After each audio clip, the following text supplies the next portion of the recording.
Assalamualaikum students, myself Ulfat Gulzar. Today we are going to start a new unit that is demography. Today I am going to give you the introduction of what is demography, what is the concept of demography, and what are the different elements, and what are the different phases of demography. So let's begin with demography. Demography is a scientific study of human population, which includes study of changes in population size, composition and its distribution. मतलब demography का मतलब क्या होता है? Demo means people, graphy mean study. जब हम लोगों को या पॉपुलेशन की स्टडी करते हैं उसको हम डेमोग्राफी बोलते हैं। पॉपुलेशन मीन जैसे ह्यूमन पॉपुलेशन, हम पूरी दुनिया में कितने लोग रहते हैं या पूरी इंडिया में कितने लोग रहते हैं, मेल कितने हैं, फीमेल्स कितने हैं, इंडिया का साइज कितना है, कितने कहाँ कहाँ पे ज़्यादा डिस्ट्रीब्यूटेड है, कितनी टेरिटरीज है। मतलब ये जो हम स्टडी करते हैं, पॉपुलेशन कितनी है, population change, population size, population composition, तो इसको हम डेमोग्राफी बोलते हैं।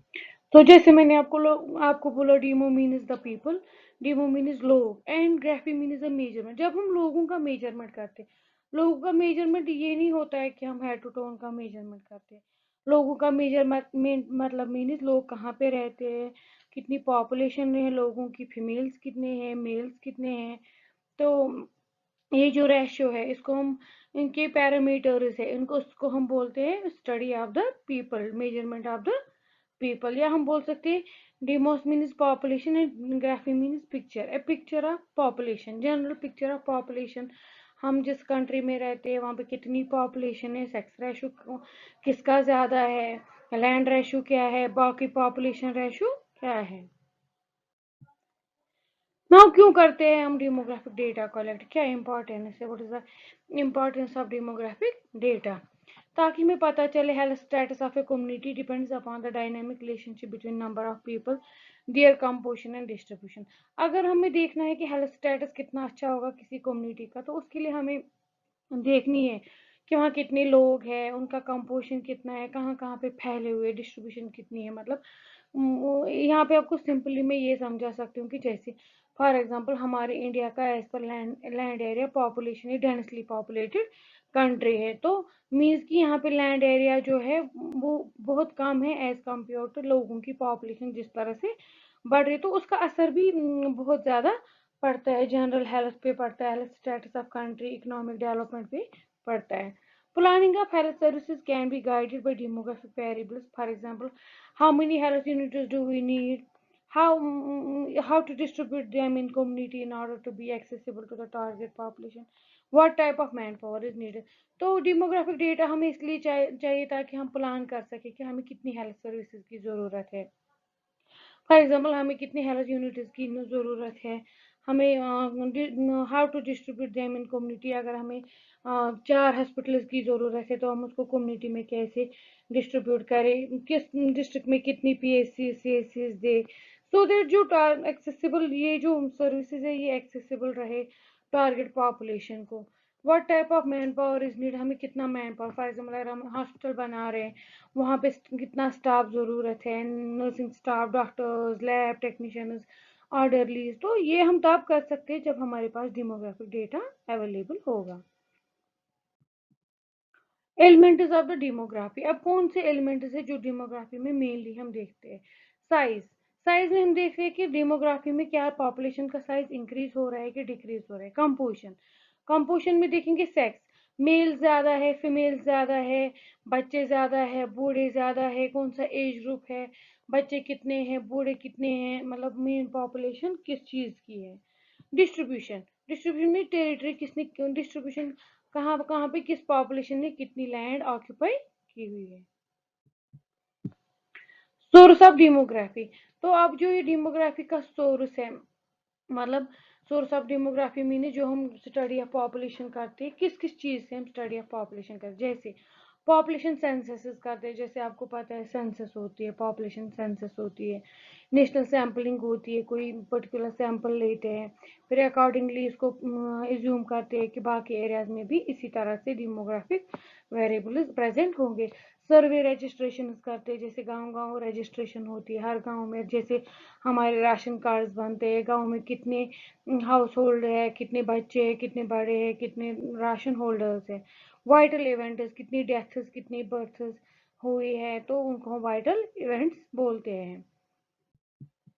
बिगेस्ट सोर्स ऑफ डाटा, हम किस तरह से, जो ज़्यादा सबसे ज़्यादा सोर्स ऑफ डाटा कौन सा है, that is demography, economic activity, literacy and education. जो डाटा हम अवेलेबल करते हैं डेमोग्राफी, वो usually biggest source of data कहाँ कहाँ से हम डाटा किस चीज़ के रिलेटेड करते हैं, तो पहले हम डेमोग्राफी के, पॉपुलेशन के related.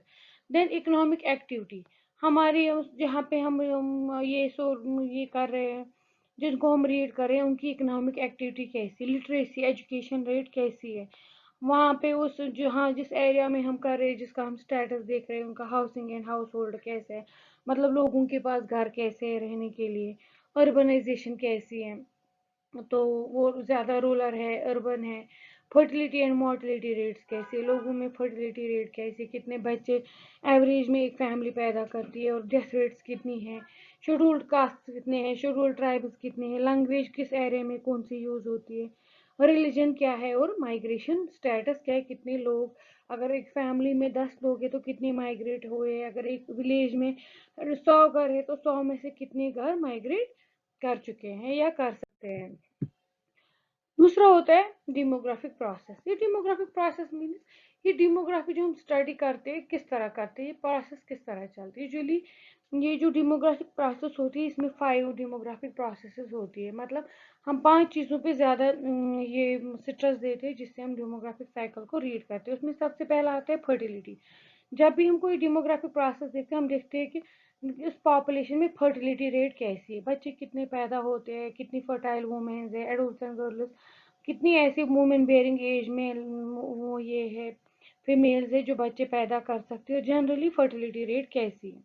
Mortality rate means death rate, कितने, अगर एक महीने में 10 लोग पैदा होते हैं तो कितने मरते हैं, तो that is mortality rate. Marriages कितनी होती है, मैरिजेस की रेट कैसी है। माइग्रेशन, कितने लोग एक जगह से दूसरी जगह माइग्रेट होते हैं, या एक स्टेट से दूसरे state migrate. Next is social morbidity, not morbidity, social mobility, कितने लोग सोशली मोबाइल होते हैं जो अपनी सोशल सिस्टम को छोड़ के कोई और सिस्टम अडेप्ट करते हैं। तो इन प्रोसेस को हम डीपली रीड करते हैं, अंडरस्टैंड करते हैं, तब जाके हम डेमोग्राफी को अंडरस्टैंड कर सकते हैं। Next is demographic cycle. Demographic cycle में जो पॉपुलेशन का साइकिल होता है ये चेंज होता है सेम। सो डेमोग्राफिक साइकिल मीन्स एक पॉपुलेशन, जो एक डेमोग्राफी होती है, वो यूजुअली कौन कौन से स्टेज से गुजरती है। हर कोई पॉपुलेशन जो होती है किसी स्टेज से गुजर, हर कोई कंट्री में एक डेमोग्राफिक साइकिल होता है। जैसे पहले पहले जैसे इंडिया की पॉपुलेशन बहुत ज़्यादा थी, तो रिसेंटली अब कुछ सालों से फैमिली प्लानिंग, ये फर्टिलिटी प्रोग्राम्स और एमसीएच सर्विसेज वगैरह की वजह से जो लोगों में थोड़ा सा स्मॉल फैमिली नॉर्म का कंसेप्ट आ गया, तो ये डेमोग्राफिक साइकिल सेम नहीं रहता है, ये कभी चेंज होता रहता है। तो यूजुअली इसमें क्या होता है, अलग अलग स्टेजेस होते हैं। पहला स्टेज होता है हाई स्टेशनरी, जो फर्स्ट स्टेज होता है, ये वो स्टेज होता है जहाँ पे बर्थ रेट भी हाई होती है, डेथ रेट भी हाई होती है। तो क्या होता है, तो जब बर्थ रेट भी हाई है, डेथ रेट भी हाई है, तो यूजुअली पॉपुलेशन में कोई चेंज नहीं आती, क्योंकि अगर 10 बर्थ्स हो रही है साल में, वहाँ से 10 डेथ्स होती है, तो व्हाट हैपन्स, उसकी वजह से क्या होता है, एक बैलेंस रहता है, ना तो पॉपुलेशन बढ़ती है ना तो कम होती है। तो इस स्टेज में इंडिया 1920 में इंडिया इस स्टेज में था, बर्थ रेट और डेथ रेट इक्वल थी। फिर सेकंड स्टेज होता है अर्ली एक्सपेंडिंग। अर्ली एक्सपेंडिंग मतलब second stage, the death rate begins to decline. उसमें क्या होता है, अर्ली एक्सपेंडिंग स्टेज में डेथ रेट डिक्लाइन हो जाती है, मतलब वो स्टार्ट हो जाती है डिक्रीज होना। एंड जो बर्थ रेट होती है उसमें कोई चेंज, ना तो वो इंक्रीज होती है ना वो डिक्रीज होती है। तो जब death rate birth rate same रहती है, डेथ रेट डिक्लाइन हो जाती है, मीनिंग ज़्यादा डेथ्स नहीं होती, तो इनिशियली क्या हो जाता है, पॉपुलेशन इंक्रीज होने लगती है, पॉपुलेशन वही नहीं रहती है, वहां से डेथ ही नहीं होती है, बर्थ रेट बराबर रहेगी, तो आहिस्ता आहिस्ता पॉपुलेशन बढ़ने लगती है। फिर होता है next stage is late expanding, third stage, the birth rate begins to decline but while the death rate still decreases. क्या होता है, बर्थ रेट डिक्लाइन कम होने लगती है, बर्थ कम होने लगती है, लेकिन वहां से क्या होता है, जो डेथ रेट होती है वो भी डिक्रीज होती है, वो ज़्यादा नहीं होती है। तो उससे क्या होता है, पॉपुलेशन में इंक्रीज होती है। जैसे सेकंड स्टेज में इसका उल्टा होता है। तो यहाँ पे क्या होता है, डेथ बर्थ रेट जो होती है वो डिक्लाइन हो जाती है और डेथ रेट भी डिक्रीज होती जाती है। तो डेथ रेट डिक्रीज हो गई तो उसकी वजह से क्या होता है जब डेथ ही नहीं हो रही है तो क्या होता है, पॉपुलेशन थोड़ी सी और इंक्रीज होने लगती है। Then next stage is low stationary, means fourth stage. This stage is characterized by a low birth rate. Low birth rate means birth कम होती है एंड लो डेथ रेट, और डेथ भी कम होती है। जब बर्थ रेट भी कम होती है वहां से डेथ भी कम होती है तो स्टेबिलिटी आती है, मीन्स कि थोड़ा सा सेम सेम रहता है, उसको हम स्टेबिलिटी इन पॉपुलेशन बोलते हैं। फिर होता है दूसरा stage declining, fifth stage. In declining stage birth rate is lower than the death rate, fall in population. तो क्या होता है, बर्थ नहीं होती है, there in the declining stage birth rate is lower, birth कम होती है then the death rate, death rate से बर्थ कम होती है। तो उससे क्या होता है, there is fall in the population, जो पॉपुलेशन होती है वो फॉल हो जाती है, पॉपुलेशन कम हो जाती है। सो अब हम किस तरह से डेटा कलेक्ट कर सकते हैं, what are the different methods of data collection, कौन सा डेटा, जो मैं आपको भी बोल रही थी, हम डेटा कलेक्शन करते हैं।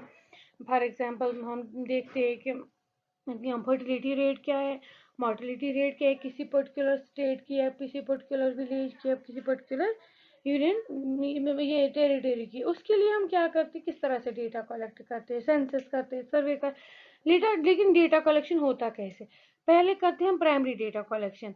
Collection is done by individual by using the method such as observation, interviews, questionnaires and diaries. So primary data mean जो हम डायरेक्टली इंडिविजुअल से डिफरेंट मेथड से हम कलेक्ट, जैसे ऑब्जर्वेशन, हम किसी को देख के बता सकते हैं, ऑब्जर्व करते हैं, किसी पर्टिकुलर पॉपुलेशन को ऑब्जर्व करते हैं, किसी पर्टिकुलर पॉपुलेशन का इंटरव्यू करते हैं, क्वेश्चनियर्स देते हैं उनको, so that they will give answers, या उनकी डायरीज या कोई पर्टिकुलर रिकॉर्ड होता है उनका जो हम उनके साथ डायरेक्टली डिस्कस करते हैं। फिर सेकेंडरी डेटा कलेक्शन, जैसे सेंसस, ऑलरेडी जो सेंसस किसी ने की हुई होगी तो उससे डेटा कलेक्ट करते हैं। नेशनल सर्वे से हम डेटा लेते हैं। रजिस्ट्रेशन ऑफ वाइटल इवेंट, जैसे हेल्थ इंस्टीट्यूट पे वाइटल इवेंट्स की registration, deaths, births, still births, morbidity, mortality, ये सारा होता है, तो हम उससे डेटा कलेक्ट करते हैं किसी पर अलग अलग जगहों का, विलेजेस का। तो फिर हम वो डेटा कंपाइल करके एक हम देख सकते हैं कि ओवरऑल डेमोग्राफी और डेमोग्राफिकल स्टेटस कैसा है। डेमोग्राफिक स्टडीज करते हैं तो रिकॉर्ड्स जो अवेलेबल होते हैं उनको हम एसेस करते हैं। जब हम ये डेटा कलेक्ट करते हैं फिर क्या करते हैं, then analysis interpretation of data, हम एनालिसिस करते हैं, मतलब अच्छे से जांच पड़ताल करते हैं डेटा की, फिर उससे इंटरप्रेट करते हैं कि हमारे आउटकम रिजल्ट हमें क्या मिल रहे हैं। Data is collection directly or indirectly, is collected directly or indirectly from population. The data collected directly from individuals by face to face survey करते हैं, data collected during census, data related to health from an individual, data related to illness from an individual। तो जब हम ये data हमने collect किया directly या indirectly population से, चाहे इंडिविजुअल फेस टू फेस सर्वे किया या किसी सेंसस से या किसी इंडिविजुअल से रिलेटेड इलनेसेस किसी इंडिविजुअल की, हमें डायरेक्टली या इनडायरेक्टली कलेक्ट करते हैं। The data is collected from outside the source such as records, data taken from hospital records, data taken from censuses, data collected need to be arrange. उसके बाद हम क्या करते हैं, जब हम डिफरेंट सोर्स से डेटा कलेक्ट करते हैं उसको हमें फिर अरेंज करना चाहिए, टेबल्स में, चार्ट्स में, डायग्राम्स में, ग्राफ्स में, पाई चार्ट्स में, उसको अरेंज करते हैं। क्यों अरेंज करते हैं, so that it can become easily readable, ये उस फॉर्म में हमें मिले जिस फॉर्म में हम इजीली हम इसको इंटरप्रेट कर सके समय से। जैसे हम कभी ग्राफ बनाते हैं उसमें बार्स होते हैं, एक बार लंबा होता है फिर से छोटा, उससे हमें क्या नीचे हमें लिखा एज, मेल फीमेल, तो हमें बार ग्राफ देख के पता चलता है कि मेल ज्यादा है फीमेल कम है, 5 ईयर ज्यादा है 12 ईयर कम है। तो ये हमें इंटरप्रिटेशन में हेल्प करते हैं। इससे क्या होता है, हम डेटा इंटरप्रेट अच्छे से करते हैं, उससे हमें जल्दी इंफॉर्मेशन मिलती है और अंडरस्टैंडिंग बढ़ती है। So this was all about today the introduction of the demography and its main phases and elements. Tomorrow we will discuss the rest of the remaining part. What is the demographic family planning और family welfare, किस तरह से demography और family welfare में आपस में क्या है, किस तरह वो इंटर रिलेटेड है, और डेमोग्राफी का स्टडी करने से हमें किस तरह से फिर बाकी प्लानिंग इम्प्लीमेंटेशन में मदद मिलती है. So this was all for today. We will continue with the same class inshallah tomorrow.